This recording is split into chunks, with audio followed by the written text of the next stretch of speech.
Okay, welcome to the traditional grip tutorial. Hopefully you're watching this because you're interested in playing snare drum next year. So I want to talk a little bit about what traditional grip is, why it is done, and then I'm going to show you how to do it. So what is traditional grip? Traditional grip looks like this. Your right hand is going to stay the same, but your left hand is going to do this crazy thing, which I will teach you how to do. So why traditional grip? Well, way back in the day, when drums were worn on slings across your body, the drum would be tilted based on whatever side the sling was on, which was the left side.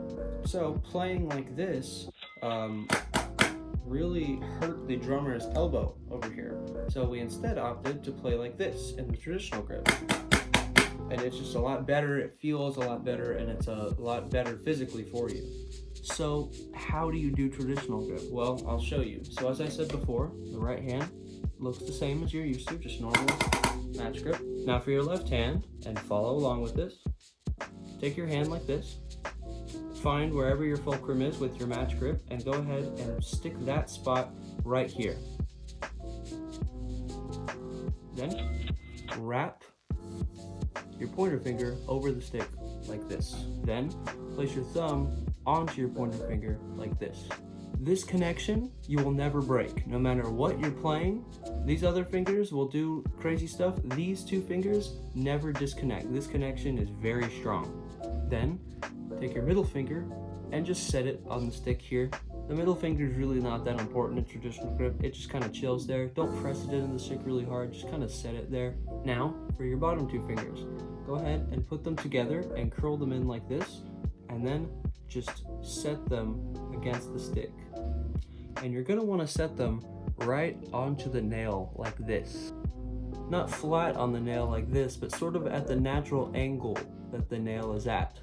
This is going to feel wrong, and it's going to hurt really bad, because what happens as you play with this is it actually, this will probably end up bleeding. It's gonna callus. And it'll hurt and it'll feel wrong, but trust me, it is right. You just have to go through the pain and you'll build up resistance and you'll have a really good left hand. So your hand should now look like this. Keep in mind, this connection never breaks. This finger is just chilling. Put it on the nail and put these two fingers together. So now, before you go on, there's probably a few things wrong with yours. Maybe there aren't, but there's a lot of very common beginner mistakes in left-hand traditional grip. So here are some of them. The one that I see most often that I still see people do in our drum line is they look like this. You see this hand? See what's wrong with it?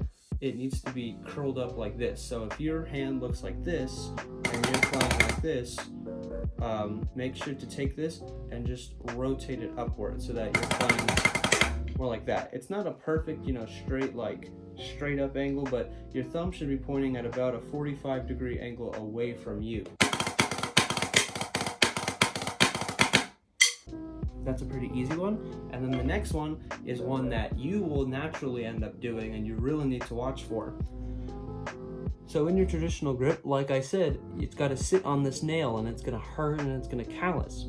So what the body naturally does is it wants to move the stick to right here. It wants to sit it right in the middle of that finger because that's not going to hurt as bad. However, that is very wrong and will negatively impact your sound significantly. You will naturally do that over time, so you need to make sure you're watching it and making sure that you're playing on the spot where it kind of hurts.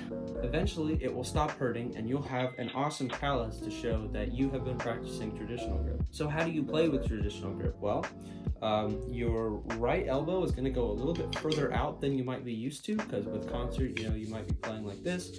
You're actually going to play kind of out like this, and your left elbow is going to kind of come into your body, and then they're going to form the normal 90-degree angle that you're used to. Now with the marching snare drum, we play directly in the center of the drum, and to decrescendo, instead of going straight up, we go at a 45-degree angle. We do that because that's the way the snares run across the bottom of the drum. So you're gonna be set like this, elbow kind of in, elbow kind of out, 45-degree angle, rotate it up on the nail, right hand normal, directly in the center of the drum. Then for your left hand, you're gonna use your wrist And the control is gonna feel a little weird at first. You might look a little bit like this. You might have really stiff fingers. Just kind of relax, let those fingers loose. The only thing that's really important that you keep kind of solid is that this connection is solid and that this pointer finger is always on the stick. Your other fingers, as you get faster and faster and play stuff that's more demanding, will eventually probably come off the stick. You should try to do this as little as possible, but it will just inevitably happen. Don't do it on purpose, just kind of let it happen. And if it doesn't happen, then you're not playing something that's intense enough for it to happen. So don't try and force it out. Just allow it to come naturally whenever you end up playing something where it's required. So this is gonna feel really weird. It's gonna feel kind of wrong for a little while. Just, watch this video, make sure you're doing it right, and practice it every day, and eventually it'll feel super natural and super good. When I was a freshman, I didn't want to do traditional grip, and I didn't even really understand why our school did it, but it's become very clear to me that traditional grip is kind of what separates the boys from the men almost when it comes to marching snare drum. If you know traditional grip, you've taken that extra step and you are now actually ready to be a marching snare drum player. So it's very crucial that you learn this technique and practice it every day. And once you do, it feels really great and it's really fun. There are also some cool tricks you could do with traditional grip once you learn it, like high moms or spider tosses. So yeah, I hope this video helped you learn traditional grip. If it didn't, there are plenty more traditional grip tutorials out there.